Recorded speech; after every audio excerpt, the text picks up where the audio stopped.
IBN 7 हौसला है। एक बार फिर आपका स्वागत है। बात दिल्ली चुनाव की चल रही है। दिल्ली चुनाव में आज तीनों दिग्गजों ने, तीनों पार्टियों के बड़े नेताओं ने, किरण बेदी, अरविंद केजरीवाल और अजय माकन ने अपना अपना नामांकन कर दिया है। आखिरी दिन था आज पर्चा भरने का, अपना अपना पर्चा दाखिल किया और उसके साथ ही दिल्ली में अब चुनावी शबाब, चुनावी खुमार पूरी तरीके से शबाब पर आ चुका है। हर जगह पर चुनाव की चर्चा है। दिल्ली में जगह जगह पर सड़कों पर काफी ज्यादा जाम लगा रहा। समय खास बात यह कि किरण बेदी आज अपने घर से जब निकली नामांकन करने के लिए, पहली बार किसी चुनाव में राजनीतिक जमीन पर अपने पैर जमाने के लिए, तो किरण बेदी पहले पैदल चलती हैं, पदयात्रा करती हैं। अपने घर से बाहर निकलते वक्त वो बहुत सारे लोगों से मिलती हैं, बहुत साधारण से जो आम जनमानस है उनसे मिलती हैं, चाय वाला, पेपर वाला, हेलमेट वाला, ऑटो वाला, और उनके मन को टटोलने की कोशिश करती हैं। और इस वक्त जब मैं आपसे बात कर रहा हूं, किरण बेदी हमारे साथ लाइव जुड़ चुकी हैं। किरण जी, शुक्रिया IBN 7 से बात करने के लिए। कैसा लग रहा है आपको राजनीति का यह पहला दिन, औपचारिक तौर पर पहला दिन जब आपने ऑफिशियल नॉमिनेशन भरा? आप मुझे वापस 24 घंटे के काम पे ले आए। पुलिस का काम 24 घंटे का था। ऐसे ही मैं करती थी, ग्रुप पेट्रोलिंग करती थी, सड़कों पे चलती थी, लोगों से मार्केट स्टेशन से संपर्क करती थी, किसी जो सुधरे हुए व्यक्ति हैं उनके घरों में भी जाती थी, सुधरा हुआ है कि नहीं, बहुत कुछ ऐसे हम करते थे। इवनिंग ग्रुप पेट्रोलिंग करते थे, नाइट पेट्रोलिंग करते थे। कई बार जूतों में ही मुझे सोना पड़ता था क्योंकि कुछ गड़बड़ चलती होती थी। तो आपने मुझे वापस उस काम पे ले आए हैं, ये भाग्य की बात है। मैं तो बड़ा रेगुलर लाइफ जी रही थी, ट्रैवल करती थी दुनिया भर में, किताबें लिख रही थी, आपके रोज पैनल डिस्कशन में आती थी। अब वो सब दूसरे तरीके का 24 घंटे हो गया। बिल्कुल। अब किरण जी, आज पहले ही दिन आपको राजनीति का स्वाद चखना पड़ा। आपको याद होगा सुबह सुबह लाला लाजपत राय की स्टैचू को लेकर आपने जो सफाई की, वो सफाई पीछे छूट गई और कंट्रोवर्सी आगे आ गई कि आपने उनको बीजेपी का कपड़ा पहना दिया। लोगों ने इसको आप पे इल्जाम लगाया, खासकर पुराने साथियों ने, अरविंद केजरीवाल जैसे लोगों ने कहा कि आप स्वतंत्रता सेनानियों का राजनीतिकरण कर रही हैं। वो कभी मंदिर नहीं गए जहां चुन्नी चढ़ाते हैं तो वही चुन्नी वापस आती है? कभी मंदिर नहीं गए? साईं बाबा मंदिर जाओ, वही चुन्नी देते हो, अपने पे वापस डाल लेते हो। मां के मंदिर जाओ, चुन्नी देते हो, वो मंदिर वापस आती है और आपको वापस दे दी जाती है। शायद वो कभी मंदिर में गए नहीं। क्या वो नास्तिक हैं? मंदिर कभी नहीं गए? ऐसा ही होता है। मैंने भी वो डाला और वापस ले लिया, अपने पे डाल लिया, क्योंकि मेरे लिए वो आशीर्वाद है। एक स्वतंत्रता सेनानी जो हमें ये डेमोक्रेसी देके गई, आज हम वो त्याग ना करते लाला लाजपत राय जी, तो आज हम लोग ये डेमोक्रेसी करते। सबने मिलके की हमारे लिए त्याग। तो मैंने एक त्यागी के जिसके लिए मेरे मन में बहुत इज्जत है, मैंने वो डाला, वही आशीर्वाद दिया और अपने पे डाल दिया। क्योंकि मैं साईं बाबा मंदिर भी जाती हूँ, दुर्गा मंदिर भी जाती हूँ, चुन्नी भी लेती हूँ, और भी गुरुद्वारे में भी मैं कल रात को गई। फिर क्या अरविंद केजरीवाल किरण बेदी से घबरा गए जो आप पे इस तरीके के छोटे इल्जाम लगा रहे हैं? आपको लगता है आपके नाम से वो परेशान है? आप वो तो ये जवाब वो खुद ही दे सकते हैं। आपको क्या लगता है उन्होंने ये इश्यू को क्यों कितना तरजीह दी आम आदमी पार्टी ने? मुझे नहीं मालूम। मैं इसलिए आपसे पूछ रहा हूं क्योंकि आप उन लोगों के साथ काम कर चुकी है, काफी वक्त आपने साथ बिताया है, उनकी कैपेबिलिटीज को, उनकी एबिलिटीज को, उनके टेम्परामेंट को आप हमसे ज्यादा बेहतर समझती हैं। इसलिए मैं आपसे जानना चाह रहा हूं। वो तो जानती हूँ, इसीलिए मैं आपसे टेम्परामेंट जानती हूँ, लेकिन ये उन्होंने क्यों किया ये नहीं मुझे मालूम। मुझे इसलिए मैं आपसे पूछ रहा हूं कि अरविंद केजरीवाल ने भी शहीद भगत सिंह की तस्वीर का इस्तेमाल किया था अपने एक इंटरव्यू में और कहा था कि मैं इस भगत सिंह की तस्वीर को दिखाना जरूर। भगत सिंह के आपको याद होगा जिस दिन वो इस्तीफा देके लौटे थे मुख्यमंत्री पद से, उसी दिन की बात है, उस तारीख को उनका शहादत दिवस बना दिया था। तो ये क्या डबल स्टैंडर्ड है? इस पे आपका क्या रिएक्शन है? कुछ नहीं कहना, ये उनका अपना निजी मामला है, उनका अपना रवैया है, उनका अपना बिहेवियर है। कैसे कौन व्यक्ति बिहेव करे उसकी अपनी चॉइस है, उस बिहेवियर के लिए वो जिम्मेवार है। लेकिन ऐसा बिहेवियर करे जब पब्लिक को भी इंपैक्ट करती है उसका बिहेवियर, जैसे दिल्ली को इंपैक्ट किया, वापस हमको इलेक्शन में ले आए, करोड़ों रुपए का नुकसान हो रहा है, सभी का काम ठप होके हम लोग ये काम कर रहे हैं। अगर कायदे से लगे रहते काम करने, वो तो काम कहते रहे मैं करूंगा, पहले कहा कि मैं खुद करूंगा, अब और मेरे से क्या कहते, छोड़ के मोदी साहब की काशी के लिए लड़ने चले गए। कहते रहे मैं चीफ मिनिस्टर ही रहूंगा और लड़ने चले गए काशी में और 400 सीटों पे से ज्यादा लड़े। और कहते रहे ये भी कि इस बारी की सरकार हमारे बिना नहीं बनेगी, गवर्नमेंट सरकार, क्योंकि हम इतनी सीटें तो लाएंगे, हमारे बिना कोई सरकार नहीं बनेगी। ये कहते रहे, ये मैं सुनती रही। बड़ा दुख भी हो रहा था कि मेरी दिल्ली को क्या हो रहा है, क्योंकि मैं दिल्ली को बहुत प्रेम करती हूँ। 14 साल की उम्र में अमृतसर से टेनिस खेलने आती थी, दिल्ली को बहुत प्रेम करती थी, दिल्ली बहुत अच्छी लगती थी। मेरी पोस्टिंग दिल्ली में होगी पहली, मुझे मेरी पोस्टिंग भी नई दिल्ली में हुई, जो मुझे नई दिल्ली बड़ी अच्छी लगती है। ये तो है, नियत को मुराद है। आप ये कह रही हैं कि मुझे अरविंद दिल्ली अच्छी केजरीवाल लगती थी, बहुत भगवान ने दिल्ली ambitious दी। है, वो सीएम के बदले पीएम बनना चाह रहे थे उस दौरान। ये आपकी डिसीजन हो सकती है, आपकी राय, लेकिन मैंने वही बताया जो हकीकत थी। जी हाँ, ये सब तो ये इतिहास जो में है। हुआ वो ये इतिहास है। अब किरण जी, लेकिन आपके बारे में भी आपके विरोधी ये कहते हैं कि आप भी बहुत एम्बिशियस हैं, आप सीएम बन जाएंगी तो उसके बाद आप पीएम बनना चाहेंगी, क्या ये सही बात है? आज ही मैंने एक आर्टिकल अगर पढ़ा मैं है। एम्बिशियस होती तो इनकी request to be chief minister तब एक्सेप्ट कर लेती। मैंने क्यों नहीं की? मैं अपना सादगी के जीवन चलती रही। आपने अपनी क्यों नहीं सेवा में लगी किया? रही। आप आज आप पर्दा उठा दीजिए। आपने अरविंद केजरीवाल की सीएम बनना पसंद नहीं किया, लेकिन नरेंद्र मोदी की सीएम बनना पसंद कर लिया, क्यों? क्योंकि वो है वन मैन आर्मी और नरेंद्र मोदी जी हैं मिलियंस के नेता, मिलियंस कार्यकर्ता जो समर्पित हैं देश की सेवा में। मैंने उनको बड़ा करीब से देखा है, मिलियंस के। और आज तो दुनिया को जोड़ लिया, मिलियंस ऑफ एनआरआई जुड़ गए। वो है मिलियंस के लीडर, ये है वन मैन आर्मी। वो है राष्ट्र पार्टी, ये है वन मैन आर्मी। तो क्या मेरी चॉइस क्लियर नहीं है? मैं राष्ट्र को अर्पित हूं, वो सिर्फ अर्पित है। आप अरविंद केजरीवाल, क्योंकि मैं बार बार इसलिए इस टॉपिक पे लौट रहा हूं क्योंकि माना जा रहा है कि दिल्ली में मुकाबला सीधा आपके बीच और अरविंद केजरीवाल के बीच है। ये लड़ाई आप दोनों की पर्सनैलिटी का क्लैश बन गया है। अजय माकन भी तो है ना, ऐसा नहीं हो सकता जी।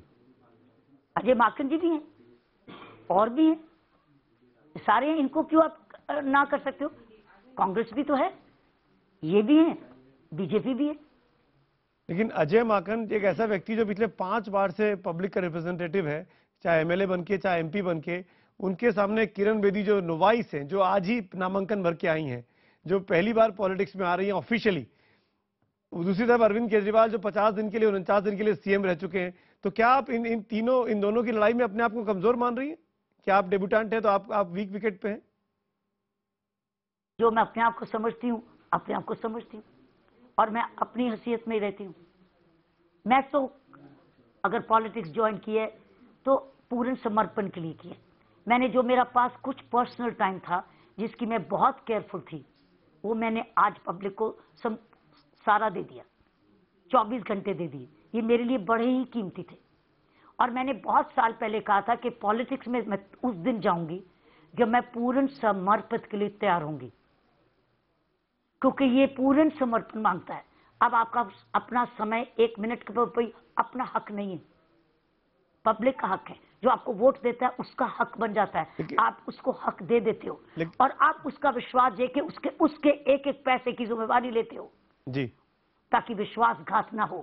किरण बेदी विश्वासघात ना हो। किरण बेदी जी, मैं आपको जब जितनी भीड़ ज्यादा देखती हूँ उतना मेरे मन में आता है कितना जबरदस्त विश्वास आई जा रहा है। हे किरण भगवान, बेदी, आपको दिल्ली की काबिल दबंग बनाए दीदी रखा। कहा जा रहा है, कैसा लगता है सुन के? दिल्ली की दबंग दीदी। हाँ, जो उस तरीके के मार कुटाई नहीं करती मार कुटाई नहीं करती, सुधारती है। सुधार में विश्वास करती हूँ। मेरी उम्र तो सारी सुधार में है। मैंने किसी को पनिशमेंट कम की है, रिवॉर्ड ही रिवॉर्ड दिए। दूसरों का फिर रिवॉर्ड का बजट मैं ले लेती थी। मेरा नाम भी बदल गया था पुलिस में, इनाम बेदी। मैंने तो देखा किरण जी, जब से आप बीजेपी में आई हैं, पार्टी के अंदर भी बहुत अनुशासनहीनता हो रही है, जबकि आप बहुत अनुशासन प्रिय व्यक्ति हैं। बहुत से लोगों ने रिवोल्ट करने की कोशिश की, स्टेट्समैन आए बड़े बड़े नेताओं के। आजकल पार्टी में टिकट डिस्ट्रीब्यूशन को लेकर सतीश उपाध्याय का, प्रभात झा का घेराव हो रहा है, इसको आप कैसे ठीक करेंगी, इसको आप कैसे ओवरकम करेंगी? जिनका नाम लिया सतीश उपाध्याय का, वो तो मेरे साथ थे। दाहिनी ओर डॉक्टर हर्षवर्धन, बाईं ओर सतीश जी, पीछे विजय गोयल भी थे। बीजेपी मुख्यालय में आप जब नामांकन भर रही थी तो बीजेपी मुख्यालय में, प्रदेश दफ्तर में प्रभात झा जी का घेराव किया गया, कल सतीश उपाध्याय का घेराव किया गया था। कुछ वो लोग हैं जिनके टिकट नहीं मिले हैं, बीजेपी के पुराने वर्कर्स हैं, वो नाराज चल रहे हैं, इनको आप कैसे ठीक करेंगे? ये संगठन किसको टिकट देना है, किसको नहीं देना, जो ये पार्टी की लीडरशिप है वो लार्जर इंटरेस्ट देख रही है, वो लार्जेस्ट इंटरेस्ट देखती है। तो नेचुरली कुछ लोग लार्जेस्ट इंटरेस्ट में, कुछ लोग रह सकते हैं। आफ्टर टिकटेड सीट्स लिमिटेड है 70, शायद डिजर्विंग हो सकते हैं 90, 20, 100 100 भी हो सकते हैं, तो 70 तो हैं। आप 100 को तो नहीं अकोमोडेट कर सकते। तो इनको ठीक कैसे करेंगे आप? रियलिटी ऑफ लाइफ, इनको सुधारेंगे कैसे? रियलिटी ऑफ उसको ठीक, पार्टी का काम क्या है? इसलिए आपने देखा है सतीश उपाध्याय खुद इलेक्शन में नहीं आए, वो अब इस संगठन में ही रह रहे हैं सेवा के लिए, संगठन में ही रह रहे हैं काम करने के लिए। किरण जी, मैं ये जानना चाहूंगा आपसे, आने वाले वक्त में आपका मुकाबला नंबर 1 पे कौन है आपके मुकाबले में? कांग्रेस पार्टी है या आम आदमी पार्टी? आपका मुकाबला, चुनौती किससे है? मेरा मुकाबला है ही नहीं। ये तो इलेक्शन चॉइस होती है, मुकाबला थोड़ी होता है। ये तो चॉइस है, वोटर जाएगा अपनी मनपसंद के लिए वोट डालेगा कि मुझे ये कैंडिडेट पसंद है। मुकाबला नहीं है, ये कोई दंगल नहीं है, कोई महायुद्ध नहीं है, कोई महाभारत नहीं है, ये एक चॉइस है, ये चुनाव है। इसलिए लफ्ज है चुनाव। हम लोग उसको मुकाबला बनाते हैं, हम लोग उसको महाभारत युद्ध बनाते हैं, मेरे लिए और टकरार बनाते हैं। ये शब्दों का क्यों इस्तेमाल करते हैं? एक नई राजनीति क्यों नहीं ला सकते हम? एक सभ्य राजनीति, सभ्य लफ्ज इस्तेमाल किए जाएं। इसलिए मैं कहती हूँ ये चुनाव है, और उस चुनाव में उनका पूरा हक है आने का, और वोटर की चॉइस है। चुनाव है और चॉइस है, किरण जी चूज करेगा उसको कौन सा कैंडिडेट चाहिए, कौन सी पार्टी चाहिए, उसको चुनना है कि मुझे कैसी प्रशासन चाहिए आने वाली, आपने भाग जाने वाली कि टिके रहने वाली। किरण जी, आप पे ये इल्जाम भी लग रहा है कि आपने बहुत आसान सीट चुन ली, कृष्णानगर, जो बीजेपी का गढ़ है। आप नई दिल्ली से नहीं लड़ी केजरीवाल जी के सामने। मैंने कहा था कि मैं दिल्ली में, क्योंकि मेरी सारी दिल्ली है, मैं सारी दिल्ली को जानती हूँ। डीसीपी ट्रैफिक में सारी दिल्ली काम किया है, फिर नॉर्थ दिल्ली में एज ए डीसीपी काम किया है, वेस्ट दिल्ली में काम किया है, नशा मुक्ति के लिए सारी दिल्ली में काम किया है। नवज्योति और इंडिया विजन फाउंडेशन, मेरी दोनों संस्थाएं सारी दिल्ली के लिए काम करती हैं। ट्रेनिंग सारी दिल्ली में करवाया। मैंने उनको रिक्वेस्ट, मैंने कह दिया था मैं सारी दिल्ली मेरे लिए खुली है, जिधर कहेंगे मैं जाऊंगी। ये तो choice of constituency party leadership की होती है। Are you sure of winning? आप कृष्णानगर जीत जाएंगी आसानी से? Let's leave it to the choice. उनको हम, अगर हमारे में विश्वास होगा, स्थिर सरकार है, समझ है कि इस वक्त दिल्ली को अलाइंड सेंट्रल गवर्नमेंट के साथ एक अलाइनमेंट चाहिए, ताकि हमको पूरे रिसोर्सेज दिल्ली को मिले सेंट्रल गवर्नमेंट से, और एमसीडी एक ही लाइन में काम करा सके। फटाफट रिसोर्सेज चाहिए। और एक चीज मुझे विश्वास है, अगर लोग जान जाएं कि अगर भारत में सुधरना है, भारत फर्स्ट है, तो इंडिया फर्स्ट, दिल्ली फर्स्ट के बिना नहीं। अगर भारत में बदलना है तो दिल्ली को पहले बदलना होगा, राजधानी को पहले बदलना होगा। भारत का दिल है दिल्ली। किरण जी, अगर बीजेपी की सरकार नहीं बनी और आप चुनाव जीत गई, तो आप विधायक बनी रहेंगी, असेंबली में रहेंगी आप? जो पब्लिक ने विश्वास दिया है वो विश्वास के कायम रहूंगी। ये विश्वास दिया है तो विश्वास को निभाऊंगी 5 साल, फिर या जितनी देर सरकार चलेगी 5 साल निभाऊंगी। यहां सरकार फिर वो जुगड़ दुगड़ होने लगे तो मैं क्या करूं? लेकिन इस विश्वास से नहीं भागूंगी। लेकिन मुझे पूरा विश्वास है कि मतदाता अब जानता है, अगले साल और चुनाव नहीं चाहता है। वो लर्नर लाइसेंस वाले को अब अपनी सरकार की गाड़ी नहीं देना चाहता। वो उसको देना चाहता है जो राष्ट्रीय विजन हो, नेशनल विजन हो।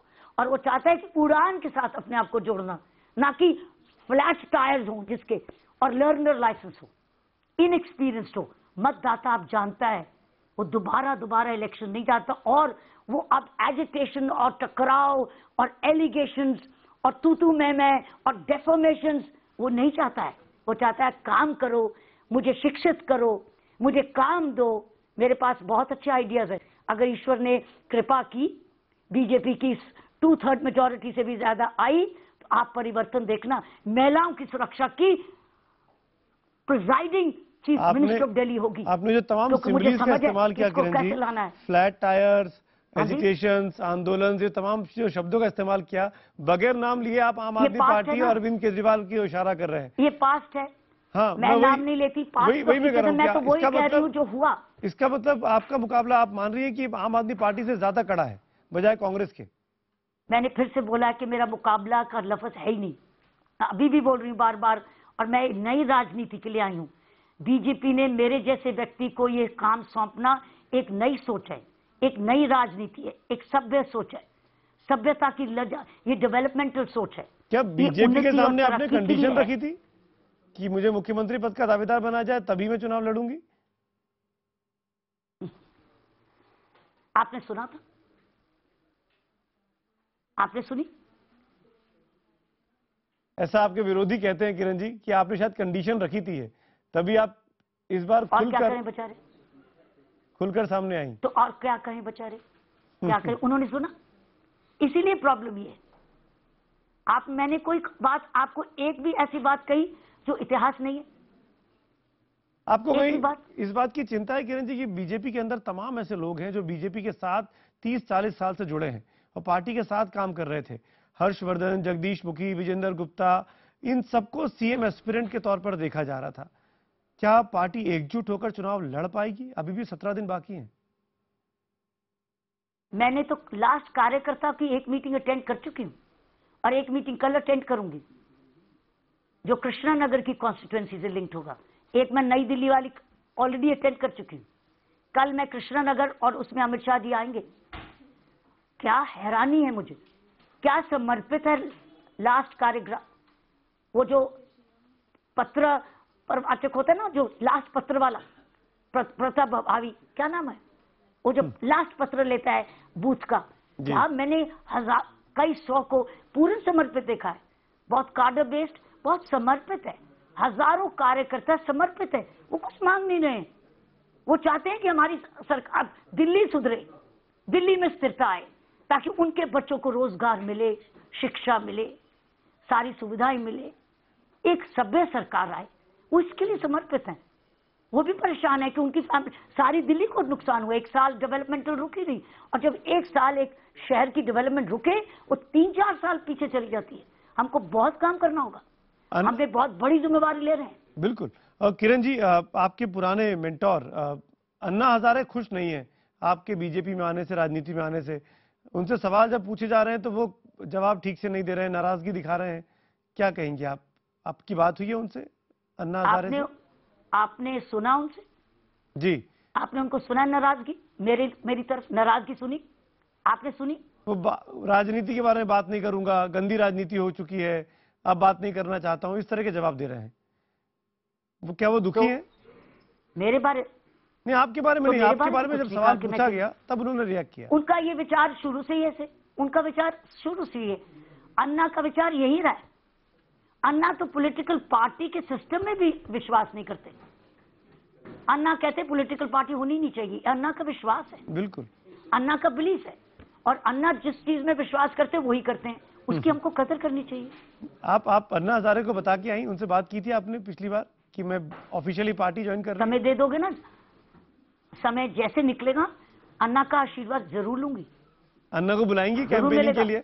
वो मुझे बहुत आशीर्वाद देते हैं, बड़े प्रेम से, ऐसे हाथ से मुझे देते हैं। मुझे बहुत अच्छा लगता है। हर दिन जब मैं उनको पहले मिलती हूँ तो अन्ना को ऐसे करती हूँ। अन्ना मुझे बहन बहुत बहुत आशीर्वाद देते हैं। अन्ना बहुत नेक आत्मा है। धन्य है देश कि उनके पास ऐसे समर्पित लोग हैं। अन्ना हजारे को बुलाना चाहेंगी कैंपेनिंग के लिए अपने प्रचार में? नहीं, मैं तकलीफ नहीं दूंगी। मैं नहीं दूंगी अन्ना को तकलीफ। पर एक खबर और आई, अन्ना पॉलिटिकल पार्टी सिस्टम में विश्वास नहीं करते। एक खबर और है किरण जी, अन्ना हजारे ने कहा है कि अगर जन लोकपाल नहीं आया तो वो 1 महीने के बाद आंदोलन शुरू करेंगे नरेंद्र मोदी की सरकार के खिलाफ।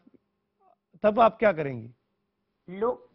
लोकपाल एक्ट तो बन चुका है, और जब मैं प्रधानमंत्री जी से आशीर्वाद लेने गई थी मैंने कहा था कि सर दिल्ली के सीनियर जो क्लास 1 ऑफिसर्स हैं वो एंटी करप्शन में लोकपाल में आएंगे, क्योंकि इंडिया दिल्ली यूनियन टेरिटरी भी है ना, पार्ट यूनियन टेरिटरी असेंबली भी है, उसके पास अपने इलेक्टेड रिप्रेजेंटेटिव्स भी हैं। सो अन्ना जब मैंने प्रधानमंत्री जी को रिक्वेस्ट की कि पूछा अब लोकपाल कब स्थापित हो रहा है, बोले बहुत जल्दी, क्योंकि उसमें रूल्स की अमेंडमेंट की जरूरत थी, लीडर ऑफ ऑपोजिशन को रिप्लेस करना था, क्योंकि अब लीडर ऑफ ऑपोजिशन को डेजिग्नेटेड नहीं है, तो उन्होंने अब ऐसा प्रावधान रखा है जहां ऑपोजिशन का मेंबर भी आए लेकिन वो लीडर ऑफ ऑपोजिशन ना डेजिग्नेटेड भी हो, तो वो रूल अमेंड करके उन्होंने बोला मैं जल्दी लाऊंगा।